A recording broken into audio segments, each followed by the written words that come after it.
Nick, I want a game, not with some stuff, but I want everything. Put everything and the kitchen sink into the game.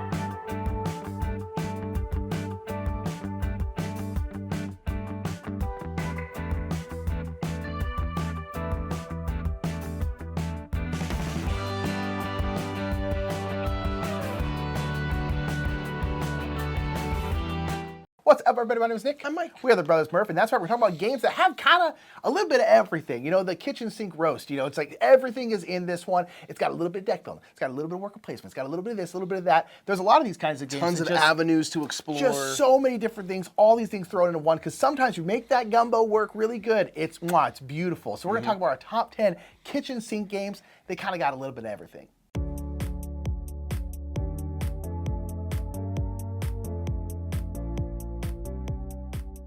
Number 10 is going to be a fairly new game. This is Vantage by Stonemaier Games. And this game is all predicated around having a big open world to explore. That's really kind of the focus of this game. Is Jamey Stegmaier created an alien planet that you crash onto, and from game to game as you play, you are going to be exploring different areas, encountering different characters, coming across quests. You're going to be having sort of a mission that you are trying to all work on each game to kind of change up your focus and stuff, but each of you is going to land in a different part of the planet, and the whole idea is that I can describe where I am, what I'm kind of seeing. I have options of what I can now do or how I want to interact with the characters and the environment around me, and this game is all about exploration. So there is a ton, like 1,000 cards or something. There's this whole world to discover, and in just the amount of time we have played it, we've found underwater cities. We've discovered board games within the board game. I've been married in this game. I started a business, like all sorts of stuff. Nick got like a pig friend. It's a game that is like really about finding all the nooks and crannies of this world and you know, seeing what things pop up. And that's really the kind of fun. So this one is kind of kitchen sinkiness in its contained way, but the world itself is so vast that there's just never-ending exploration possibilities.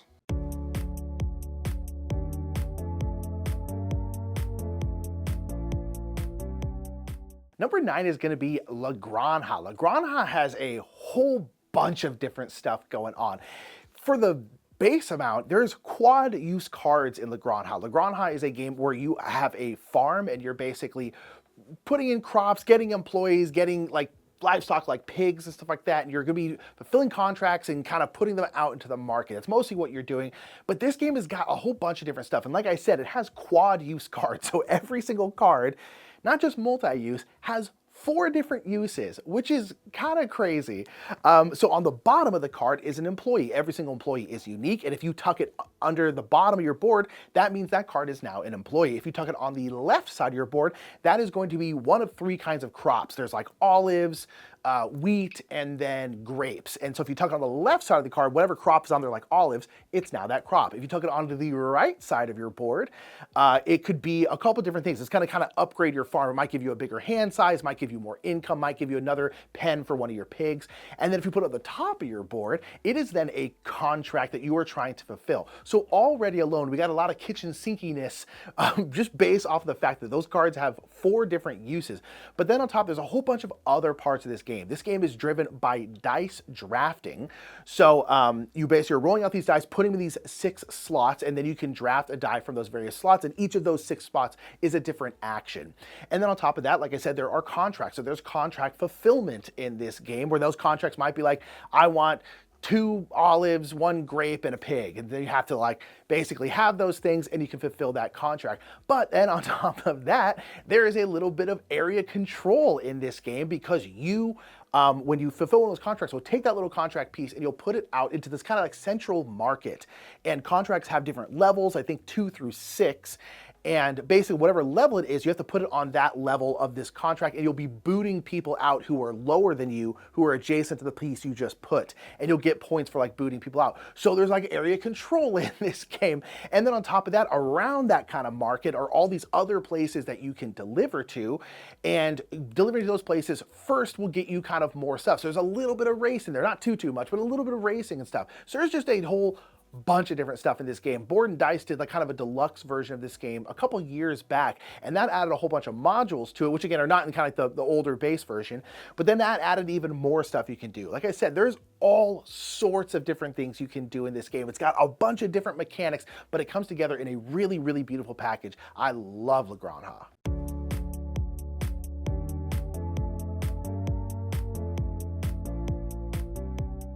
Next up is going to be Through the Ages. This is a big civilization game, engine building style game, where you are going to be going from the Age of Antiquity, having world leaders, moving up to modern times, and kind of trying to shape your civilization to produce as much culture or victory points in the game. But you also need to keep up with various other kind of resource production types. That's where the kitchen sinkiness comes in for me, is that there is culture, which are your points. There's science, which will help you develop new kind of technologies and kind of things to boost up your production. There are resources, there are food that you can produce. There's happiness you have to track for your people. So there's kind of this ever-growing cost to moving forward through time, modernizing your civilization, upgrading, technologies to the newer age, things that are going to be more efficient, producing more resources. You want to get as much population out there because that, is kind of the requirement for building out a new building type. You need to have another person working there. But as you have more people, there's more food demands and things. There's a lot of stuff to keep up with.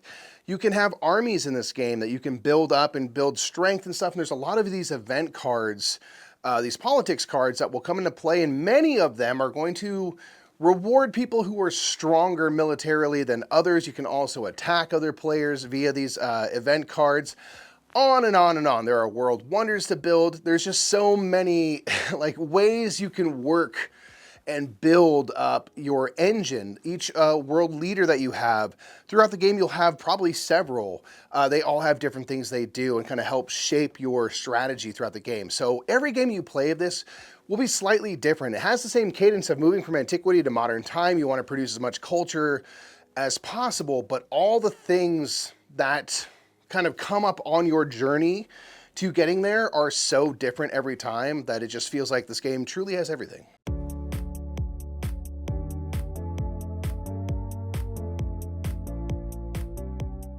Number 7 is going to be Root.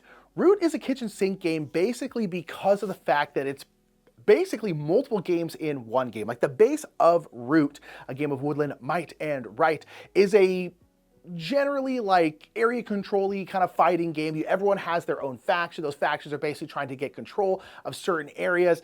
Again, it depends on the faction. Like the Vagabond never actually controls any specific areas and stuff. But you basically have a big map and you're generally fighting in that map. But the thing about Root, if you don't know, is that every single faction is asymmetric. They're all different. But it's not just like, oh, this one has this power, and this one has this power, and this one has this power. It's not that kind of asymmetry. It's the kind of asymmetry where it's like, oh, if you're playing the Marquis cat, and you're playing like the bird, like the Eerie, you're basically playing completely different games. Again, like the base rules for like generally how a lot of things in the game works are the same, but you're basically playing completely different games. And because the factions are so asymmetric, it really kind of adds to that like kitchen sink aspect where it's like, oh, if you want to play like kind of like a somewhat programming type game, you can play the Eerie because they're going to have these cards that they have to put out that are going to require them to do certain things on their turn, like fight and move and all this different kind of stuff. And if you don't do that, you go into like despair and all this kind of stuff and all this bad stuff happens. And so that's kind of got like this like programming thing, whereas like the Marquis cats, they start everywhere on the board. They're in every single clearing with the exception of one. And their whole thing is like spreading out and then building up their kind of like engine. They're putting out these machines and stuff, and they're kind of building up this engine.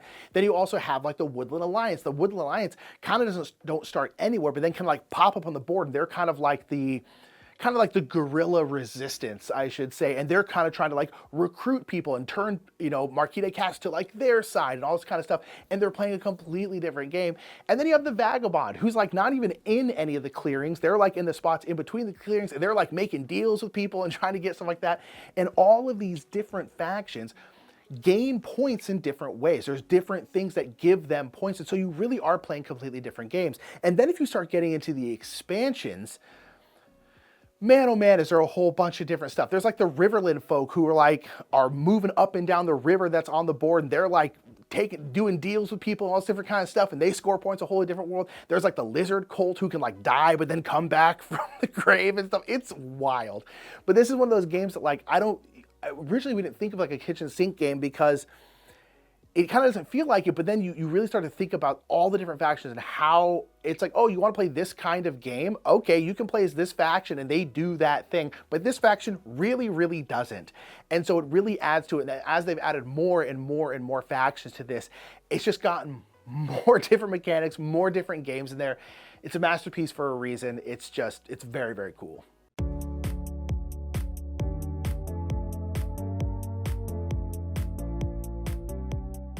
Next up is going to be Sweetlands. This is another fairly new one. This is a big worker placement card playing game where you exist in this sort of candy world, this world of food and things, and you are producing sweets and stuff. You're building buildings. You're kind of exploring out on this map. You're bumping down these various tracks are going to make all the things in the game that you are sort of building stuff actually valuable. And this is a game that feels huge, truly huge. It's kind of a overwhelming experience the first time you play it because there's so much to learn. There's so many potential things you could do. You're rewarded for kind of getting down a track and focusing in certain areas and stuff, but you have to focus on those various tracks and stuff, or else those things aren't going to be worth anything. There's this kind of mix of like playing cards, if you can afford to pay for them, that are going to give you tags, or sort of that Terraforming Mars tableau build situation where other cards are going to reference, how many of this tag you have. There are these different kind of like food icons.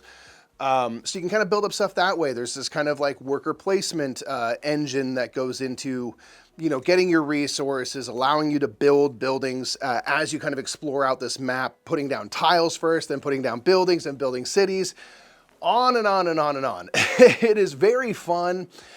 This is a very kind of sandboxy feeling game to me where you can make anything that you do really valuable for you if you kind of focus and stuff. And from game to game, you might totally shift what you work around and using your little player powers and stuff to boot. Really fantastic art. The production is just really next level. It brings a lot of things together in a really kind of satisfying way in an interesting, again, food, candy kind of world.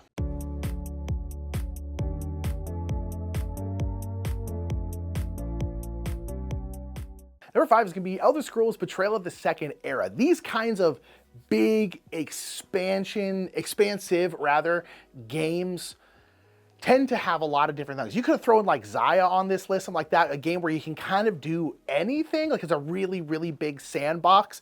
This is kind of what Elder Scrolls is as well, but kind of taking place in mostly battle. So Elder Scrolls is a big chip theory game, and so it kind of works off that chip theory system where all the different chips, like the enemy chips, have their health and all the different kind of stuff, and they have all of these various keywords. It's very, very typical of chip theory games. You have a big keyword list, and all these different enemies will work in different ways based off of what keywords they have and their kind of movement and all this kind of stuff. But then this game is like taking like something like Too Many Bones, but then just like putting it on steroids, because you have your own character like you do in the Elder Scrolls game, like Skyrim, Oblivion, Morrowind, things like that.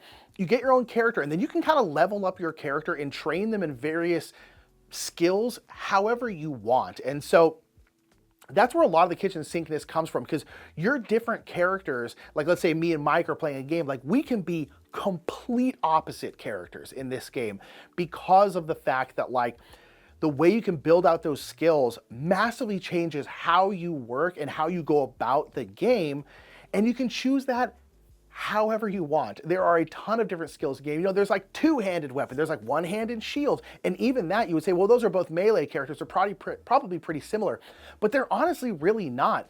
Like the two-handed one is just like swinging in with a big old hammer, a big old axe, kind of not blocking a whole bunch, just like doing crazy amounts of damage. Whereas the sword and shield person is like doing an okay amount of damage, but is actually being really, really tanky because you have these shield dice that you put in like your active row and that can absorb damage. Then you have all the different magic classes and all those can work completely different. And then you, again, still have more of the melee classes that can do. And then you have like armor classes, like light armor and medium armor and heavy armor, and all those work differently. And then you have all like the other skills, like the stealth skills, the persuasion skills, the speech skills, all those different kinds of things. And so you can build out your character however the heck you want. And it's just, the options are kind of endless. And every single time, I've played through this game a whole bunch of different times because each campaign, it's not like a massive 100-hour campaign. Each campaign is only 3 sessions. So you can actually kind of play through this a whole bunch of different times. Every single time I've played this, I've actually been like, I'm going to choose completely different skills. And I'm going to have my character be massively different than last time. And it's so much fun to do that. And then on top of that, because you are going through this big campaign, there's a whole bunch of different storylines you're going down, all this different stuff. And amongst all those encounters, there's a one encounter we came across that was basically forced us to play like a dexterity game where we were like flicking dice at stacks of chips. I mean, just stuff like that. It's really wild. So this game kind of has a little bit of everything, kind of like Vantage we talked about earlier. It's like, it kind of has a little bit of everything. And on top of that, you just have that massive way you can build out your characters, and it's just, the world's your oyster. You can do whatever the heck you want.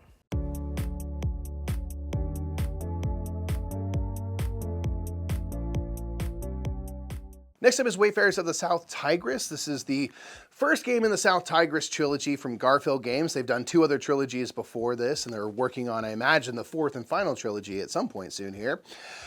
This is a game where we are exploring out from Baghdad, I believe, and we are sort of charting the night skies, charting the lands, charting the waters and stuff, and kind of discovering the larger world, and also figuring out, based on kind of your travels, like things like the circumference of the earth. They figured out very early in our history, which is really impressive. So this is a game all about kind of the pursuit of knowledge, and within this, you are placing dice into, you're basically in your caravan, as it's called. Different dice spaces are going to be allocated certain symbols like camels and telescopes and things like that. And then if you have dice in certain areas of your caravan that have those symbols, you can then use them to go onto your cards that have associated symbols. So again, if I have a value 6 die has a camel, I can go onto a card that has a camel and activate that spot. There's also workers you can use that are going to be going onto cards around the central board and taking associated actions, but there's kind of a closed economy of those workers. So then if you or another player later collects that card with that worker on it, you gain that worker that way. There are so many ways to score points. There's kind of like a base level of these 4 tags. There are city cards, there are vista cards on the land side, there are harbor and open water cards on the water side, and the more of each of those specific tags you get, the better, but also you get points for having complete sets of all 4 of those tags. There are, you know, telescopes and things. There are vistas, which will give you bonuses every time you gain a certain requirement. You know, you succeed in something. There are all these space cards, which really open up a ton of scoring. There's star cards that give you points for this thing or points for that thing. There's planet cards, which is sort of a set collection on its own, comets, and on and on and on. So in this game, you can build a massive tableau of cards, potentially. Just a ton of cards sprawling out with space cards above it. And it really kind of evokes that feeling of like, as you walk on the land, you look up and you see these, you know, celestial bodies above you and things like that. And you're kind of journaling to send your findings back home. It's a game that every time I play it, I sort of have a different thing that comes up, because so much is dependent on the cards and things that are available to you from game to game. So you have to kind of be willing to go with the flow, as it were. But there's just so many types of cards, so many ways to exploit for points, that it's just kind of never ending.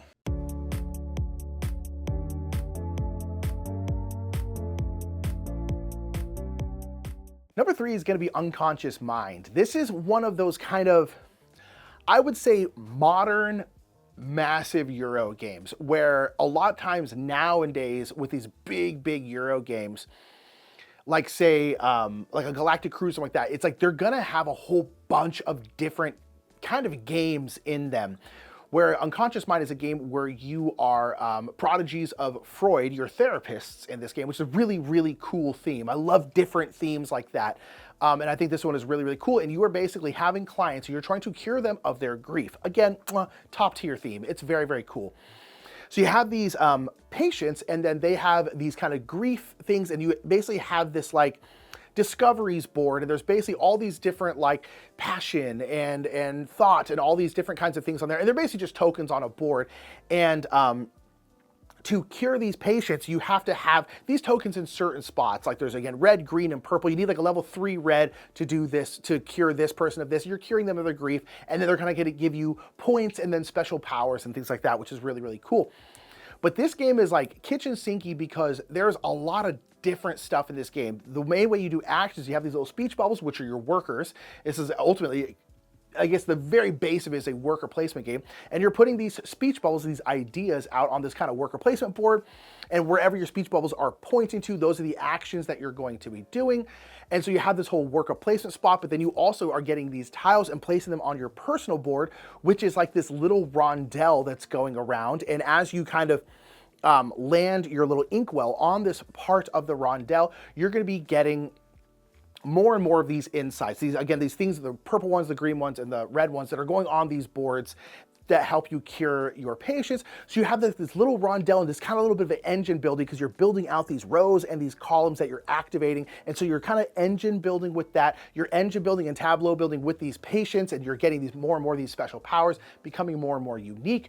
But then there's a whole other board over here that's all about this bigger rondelle where your kind of like individual therapist is moving around, and wherever you land, you then get to do the actions that are there. And so there's all these different parts of the board where you're doing even more set collecting with these various publications that you can then like officially publicize and stuff like that. It's like a whole thing. There's so much stuff in the game, to the point where I can honestly say that like I'm glad I gave this game multiple tries, because the first like 2 times I played this game, I did not enjoy it. And I did not enjoy it because I always kept saying, this has too much in it. It has too many different games, too much different stuff. And I kind of kept trying it. And as I kept trying it, I started liking it more and more and more. As I was able to kind of grok how to move around and do all the different things in this game that you can do, I liked it a lot more. So this is one of those situations where I kind of kept giving the game a shot, and I was rewarded for doing so, because sometimes you're like, you know what, I don't like this game, I'm just not going to try it again, and that's totally valid. This one I kept trying it, and it worked out all right, but my main complaint was like, there's just too much stuff in this game, and now I really like that. But it's that kind of big old Euro that's got a ton of stuff in it. You need to dedicate a little bit of time to, but if you do, it's really good.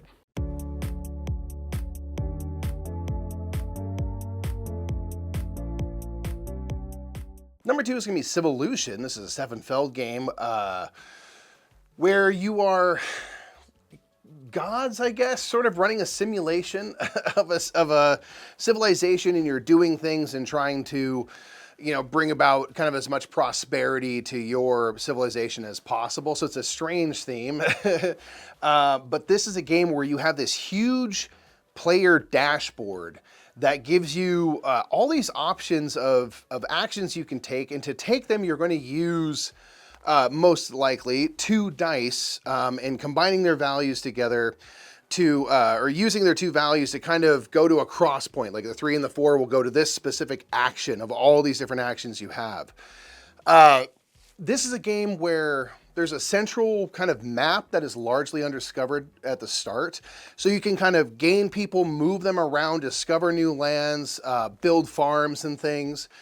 There are the ability to upgrade, I don't even know how many actions there are, like 20 plus actions. You can upgrade all those actions to a level 2 or even level 3 to make them stronger and more efficient. There are resource managements. You can buy and sell resources. You are gaining these resources and then buying these cards throughout the game to kind of build this like tableau above your player dashboard that might give you additional kind of actions you can do.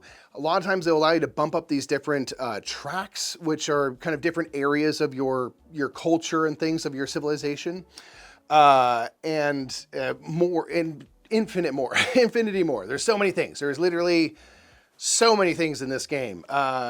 And what you're gonna be kind of doing is throughout the game, there's, you know, these era steps where you'll kind of have these intermittent scorings before final scoring.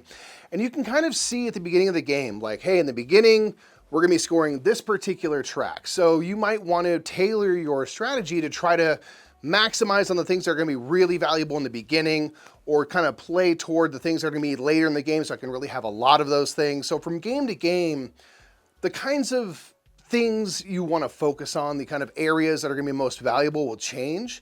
And so it kind of, you know, lends to this kind of never-ending sense of exploration, which I think is thematically what's going on. It's just like, hey, I'm running this simulation, I'm going to create these people, and I'm going to add mutations to them and do all these things and kind of see what happens. And so I kind of like the blend of the theming there, reinforcing the mechanisms of trying to have a really different experience every time.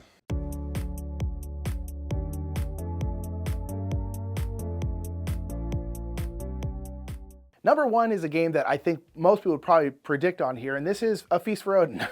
A Feast for Odin has so many different things in it.